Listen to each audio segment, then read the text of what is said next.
This is the Thoughtful Travel Podcast. I'm your host, Amanda Kendall of the notaballerina.com travel blog.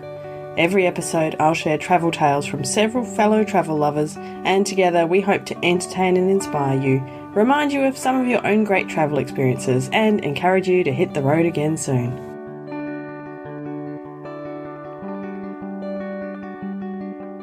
Hello and welcome to episode 84 of the Thoughtful Travel Podcast. Today we're talking all about adventures abroad in nature. So I think I'm not the most adventurous type, and some of the adventures that my guests are talking about today are things I'm not really sure I would do. But having said that, we also touch on the idea of risk and what kind of risks people do take when they travel, especially to do kind of more adventurous things that you might not do at home. And yeah, I think your kind of acceptance of risk changes throughout your lifetime as well. So I don't know, sometimes I feel I'm more adventurous than others. But in any case, we've got some really interesting stories today about the kind of things that not many people get to experience. Anyway, we'll get to those adventures abroad in a moment, but first of all, I'm very excited to tell you about the sponsor of this episode and next week's episode, and the sponsor is a wonderful website I've followed for many years, Boy Eats World, which you can find at boyeatsworld.com.au. It's a really fabulous blog about travel, culture, kids and food and all the ways these intersect, and it's written by Eleni de Winter with some assistance from her hilariously cool son Raf, who's now aged 9, and he's the boy of the blog's name, and some help from his 6-year-old sister Sugar Puff. So they have all kinds of adventures abroad and at home here in Australia. Over the years, I of course have seen a lot of travel blogs, but Boy Eats World is one of the few I always go back to because it's really beautifully written, gorgeous photos, and perhaps most importantly, Eleni and her family definitely share my thoughts on how important it is to give kids the chance to experience different parts of the world. So Boy Eats World also shares my love of Japan, and since I'm headed back there next month, I've been rereading the posts about Japan, especially about Osaka, where I'll be going, and also Eleni and Raf had a recent skiing adventure in Hokkaido, so I'll leave some links to some of those in the show notes. Boy Eats World also has lots of content about destinations, including Australia, Singapore, Bali, Taiwan, and more, so do head over to boyeatsworld.com.au for some excellent reading. And now on to some really crazy adventures. My first guest today is Eva from Not Scared of the Jet Lag. And Eva had mentioned she had an experience climbing an erupting volcano. And of course, I wanted to know more. It is horrifying, but also, I guess, in a way, I was maybe a little naive, which was great because that made me totally fearless. So while I was living in Australia, in the last month or so, I wanted to travel to Vanuatu. Well, when I first arrived in Australia, I was going to travel to Fiji, but back then they had like a military coup or something, and it was out of the question. So my host family, where I was working as a nanny, said, well, why don't you go to Vanuatu instead? Another place that I had never heard of before. But they had been, and they said, it's so nice, and you will have such a great time. So I bought, first I think I researched a lot online, and then I bought The Lonely Planet, which I hardly ever do, but it was the only one that had not the whole South Pacific in one book. Oh, yeah, I was going to say, yes, there's probably not many books specifically on Vanuatu. Well, it was actually Vanuatu and New Caledonia, but that was fine. It was half and half, and it was a thin book. So, and during my research, I found out that you can actually climb Mount Yazur on Tanna Island in Vanuatu, and it's erupting continuously, which they claim makes it very, very safe because it's predictable. It actually erupts all the time, every 2 or 3 minutes. And depending on wind, you have to go to one side of the rim or the other, basically. And they go every day, the locals, with people. So They know really well what's going on. And I went with a girl that I had met on one of the cattle ranches that I had worked at in Queensland.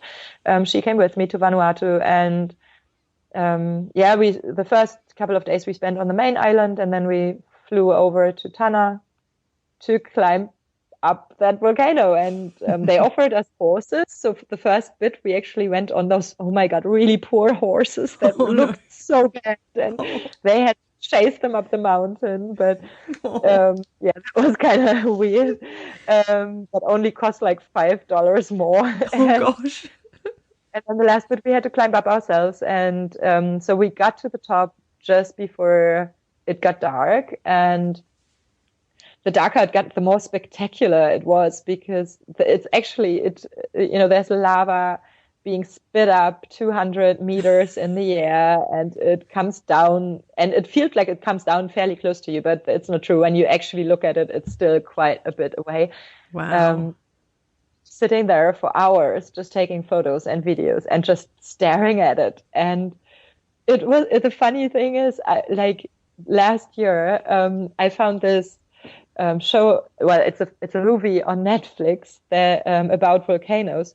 Oh no, actually, this was something else. I saw a series on TV like 3 years ago or something, where French volcano researcher, I'm not sure what the technical term is, took a group of 6 like regular people, like teachers, a doctor or nurse or something, like regular people, on a trip around the world to visit volcanoes. And so they went to Hawaii and to the middle of Africa, where they have like this huge magma lake, basically, that's just here. And they also went to Vanuatu. And he made such a big thing out of how they had to put helmets on and really watch where they went and have an evacuation plan in case things go wrong. And I was sitting there watching that thinking, oh my God, what have I done? We didn't have any of that in Vanuatu. We just went up. I mean, it was the same volcano. You took them up there, Oh, that was what he wanted. Oh, gosh. And I was like, nobody told me it would be that dangerous. But I mean, in a way, it wasn't. Nothing happened. No. It was totally safe. So it was safe. And it was probably one of the most exciting things I've done in my life, and I would love to do it again. Although I'm not sure if I would be that relaxed next time, knowing that the proper volcanic scientists wear helmets.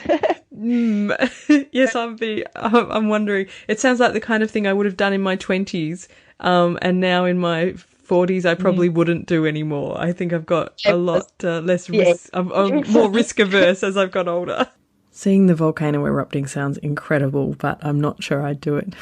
I think if something you're going to do is dangerous, it's sometimes better to know afterwards. Otherwise, well, people like me would never do it. But anyway, that kind of idea is something we'll return to later with our final guest. But my next guest today is Linda Schlencker. Now, you might remember that Linda has spent a lot of time in Africa, leading self-drive tours in some truly amazing places. And in this chat, she tells me about a particular experience on safari, which was something pretty rare and really amazing and quite, I don't know, confronting's not quite the right word, but quite a big deal. Have a listen and you'll know what I mean. A lot of people don't realise when they go to Africa how close they'll actually be to the animals. They sort of think it's all going to be through binoculars or through a long-range lens, and then basically they're, standing in camp, an elephant are walking past them while they're cooking dinner and things like that.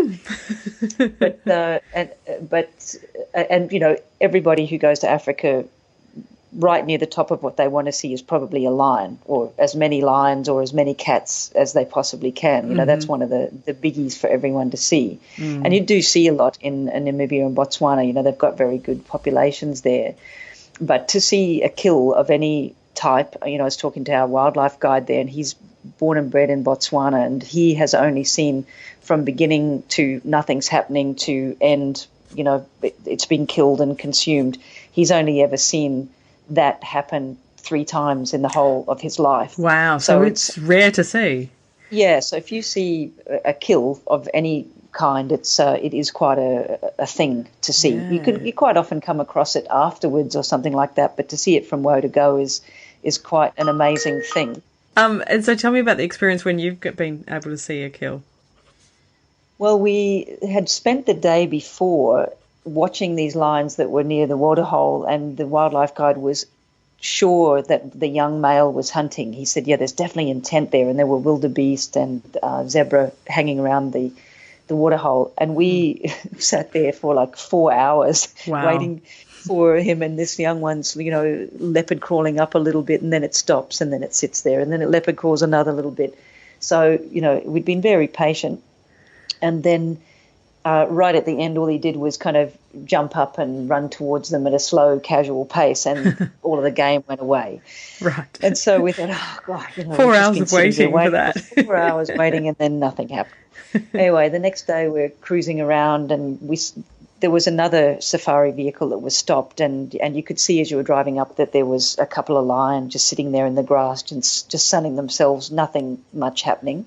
So we pulled up, and Chris, our guide, knows the other guide, so they're all just chatting, blah, blah, blah, and I had my camera trained on this one lioness that I thought, if she looks towards me, that'll be a really nice shot, and we're only like 30, 40 metres away from these lions, so you don't need a zoom or anything, you were just kind of right there. Wow. And then you just heard the trees start to move quite near where this one lion was, and this kudu doe just came out in front of this lion and basically stumbled in front of it, not realizing it was there. Mm-hmm. And so this lion got up and started running after it, and then what we thought was 2, maybe 3 lions lying in the grass was 7 lions. You just couldn't see them because they were lying in the grass. Wow. And they just attacked this thing, and it was quite a confronting thing to see an animal basically ripped from limb to limb by 7 lions, and it's bleating, and it was going down and up and down and up, how far it got and how much it struggled from these 7 lions was quite amazing. But you can hear it bleating, and you just sort of sit there and think, wow, I really hope it's just endorphins kick in and it doesn't feel pain, because it's just so excited by the moment. And that happened like right in front of us, and pretty much as soon as the lions had got it down, like the bush telegraph must be going, because jackals started turning up, and we're just sitting there waiting while these 7 lions are just getting blood all over their face. And, I've got a great photo of the one lion sitting up with this head of the animal in its bloody face. All of that was like 40 meters in front of us, and then the very next day we actually were driving around, and we saw all of these lions lying there with distended stomachs and blood all over their face. Oh my gosh! Just chilling out for the next couple of days because they'd had a good feed. Yeah. But I think that's just one of the, we were incredibly lucky to see that, but I'm always amazed, and people that travel with us are always amazed at how close they actually do get to these animals. They're still wild, but they are habituated. These national parks that have been around for decades, all of the animals were born while people have been going through their camping, driving, and being in these safari vehicles. So you can sit there in a safari vehicle with no windows, no doors, and a lion can basically walk right next to the car and not even be bothered by you or think that you're a food source. Wow. So, which is still pretty nerve-wracking. I was just going to ask you that. Don't you ever feel scared? Because I'm sure I would. Yep. I've got that's another great video that I have of a lion's hunting again, and this lioness looked up, and I was videoing at the time, and it looks like in the video it's looking straight at me, and it starts leopard crawling and coming straight at me, and you can see me wriggling around in the seat because the camera keeps dropping down as I'm like looking where the thing is, and it basically walked right under my bottom because I was in the last seat of the safari car that kind of hangs over. Right. I could have reached down and touch it, and she just went straight under and out the other side and kept on stalking the animal on the other side. So you get pretty close. Yes.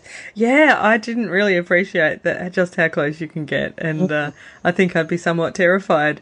But it certainly makes for a good story. I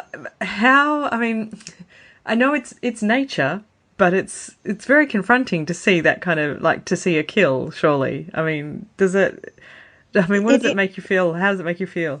Well, you have to sit there and think about it, because people that go to Africa, they want to see all of these animals. You want to see lions, and you want to see leopards and cheetahs and all of those carnivores that you want to see. They actually have to eat something for you to go and appreciate their beauty and power and the majesty that they have. But they actually have to eat something. So as horrible as it is to watch an animal being torn apart by a pride of lions, it has to happen, or else none of it exists. And and that's the way that goes. Same with wild dog. I mean, they're really great looking and fun to watch, but they still have to hunt smaller animals, smaller impalas, beautiful animals. That when you look at an impala's face, they're the most beautiful young looking things. They're a gorgeous animal. But that's going to get ripped up by dogs for the dogs to exist. Yes. So you definitely think about it more than we do living in cities about, well, that is the jungle and that's survival of the fittest, and it is the young and the lame and the old, and that are the ones that get caught because they're the slowest or because they're injured. And it's a really sad thing to see. And even sometimes you see animals that get stuck in mud and that sort of thing that you can't get out, and you think, well, what a horrible thing to happen and for them to die, but they'll get eaten by something and they become part of the food chain. As distressing as it is, and again, with it being nature, the weather, and especially in a desert country like Namibia, where there's still a ton of game, especially in places like Etosha National Park. This season they had good rains, and I have never seen so many babies of zebra, because they can just start breeding if it's good conditions. So that we saw huge herds, but you kind of know that one day when they don't have a great season, those big herds probably aren't going to have enough water or food to survive, and then there's going to be skinny, starving animals that are just dying, and then the carnivores have a great time. Yes. So it's a great season for the carnivores then, because they've got lots of food. Yeah, easy pickings. So it's just kind of that whole cycle that happens, and that's nature. Yes, and we're very far removed from it when we live in a city, aren't we? And the weak, we protect and support the weak among humans. Whereas obviously, in the animal kingdom, it's not that way. So it's right. That's not the law of the jungle or the survival of the fittest at all. We're very much want to interfere all the time. Yes. Oh, it's interesting. Very thought provoking. Seeing this kill was obviously a really amazing experience for Linda, and I think, I don't know why, I know I wouldn't enjoy it, but it would be really amazing to experience something like that. And it is just the circle of life in action, isn't it? Interesting stuff. Anyway, my final guest today is Kristen Truempy, and we were talking about some of the risks involved with being more adventurous outdoors, and she started to tell me about something that happened to her in Africa as well, but this time in Northern Africa, in Morocco. Just this year, I was in the desert in Morocco, and I went to this place, which is the last town before the Sahara Desert. It's called Mohammed, and it's over the border is already Algeria, but there's the Sahara Desert between it, right? So I stayed at this place, which two brothers had built with their own hands, because they were born in the desert. They were nomads, and they found that little tiny village. They thought that was a city, and they thought it was too much.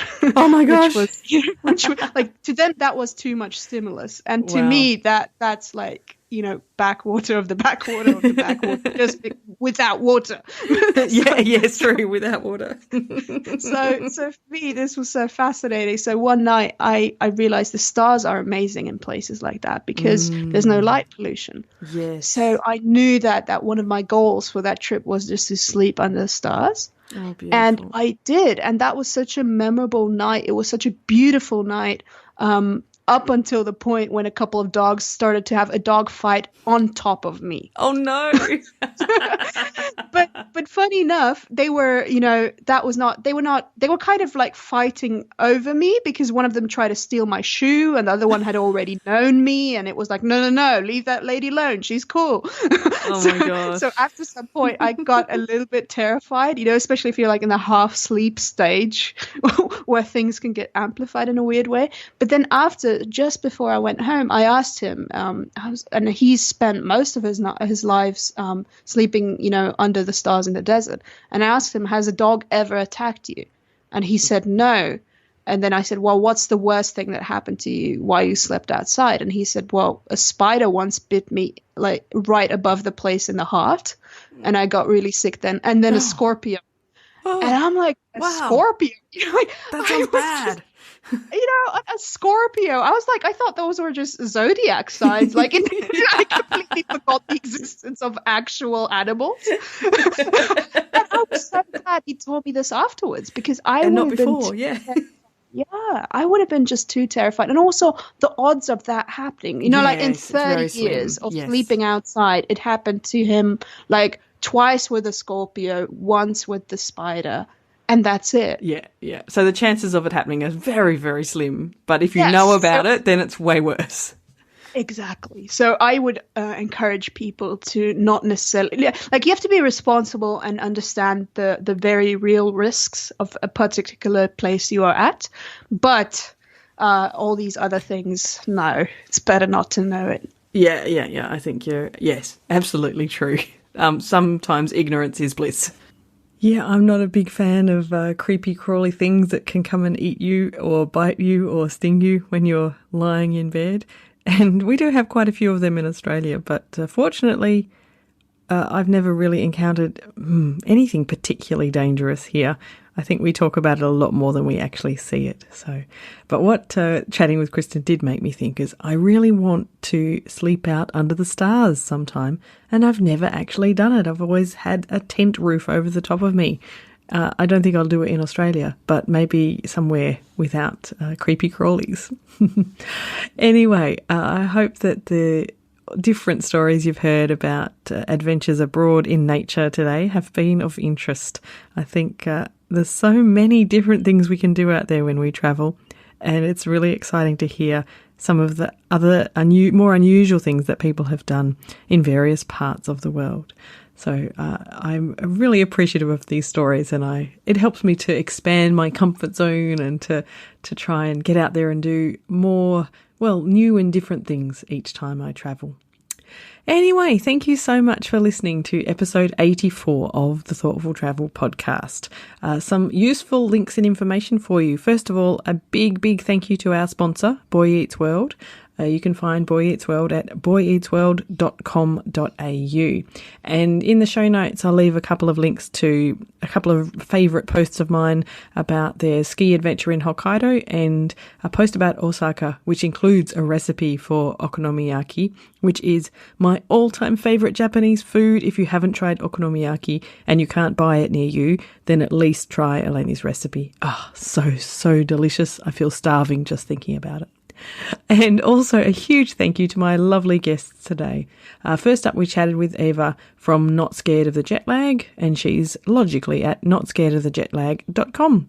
After that, I chatted with Linda from Self Drive Adventures, so you can find out about the tours they run at selfdriveadventures.com. And lastly, I chatted with Kristen from the Positive Psychology podcast. I'll leave a link in the show notes, but online you can find her at strengthsphoenix.com/listen. As always, I would highly encourage you to come and join our Facebook group.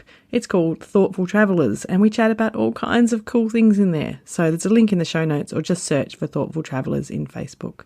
You can tweet with me at Amanda Kendall on Twitter, use the hashtag ThoughtfulTravelPod, and all of this stuff will be in the show notes at notaballerina.com/84. Thank you very much for listening. This has been another episode of the Thoughtful Travel Podcast. Show notes and other information are at notaballerina.com/podcast. Join me again soon for another chat about why we travel. Bye for now.